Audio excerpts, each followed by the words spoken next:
ஒரு ஜென்குரு ஒரு ஓவியம் வரைஞ்சுக்கிட்டு இருக்காருங்க. ஒரு படம் வரைஞ்சுக்கிட்டு இருக்காரு. அவர் பக்கத்துல அவரோட சீடன் உட்கார்ந்துட்டு இருக்காருங்க. இந்த ஜென்குரு ஒவ்வொரு தடவையும் ஓவியம் வரைய முயற்சிக்கும் போதும் சின்ன சின்ன மிஸ்டேக் பண்றாரு. இந்த மிஸ்டேக்க இந்த சீடன் சுட்டிக்காட்டிக்கிட்டே இருக்கான்.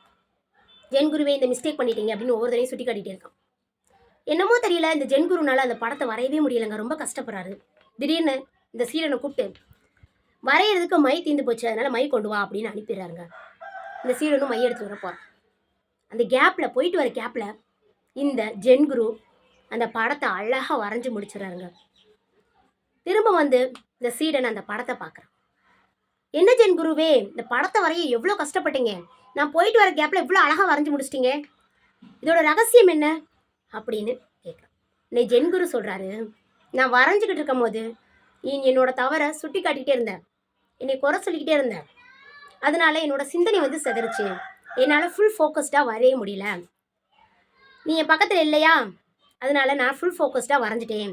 என்னை யாருமே விமர்சனம் பண்ணலை அப்படின்னும் போது நான் ஈஸியாக ஃபோக்கஸ் பண்ணி நல்லபடியாக படத்தை வரைஞ்சி முடிச்சிட்டேன் அப்படின்னு சொல்கிறாங்க.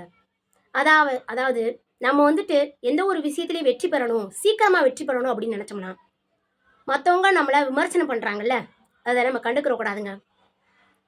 கண்டுக்கிறாம நம்ம செயலில் ஃபோக்கஸ் பண்ணோம் அப்படின்னா எளிதில் வெற்றி பெறலாம் அப்படின்றத இந்த கதை மூலமாக நம்ம கற்றுக்கிட்டோம்.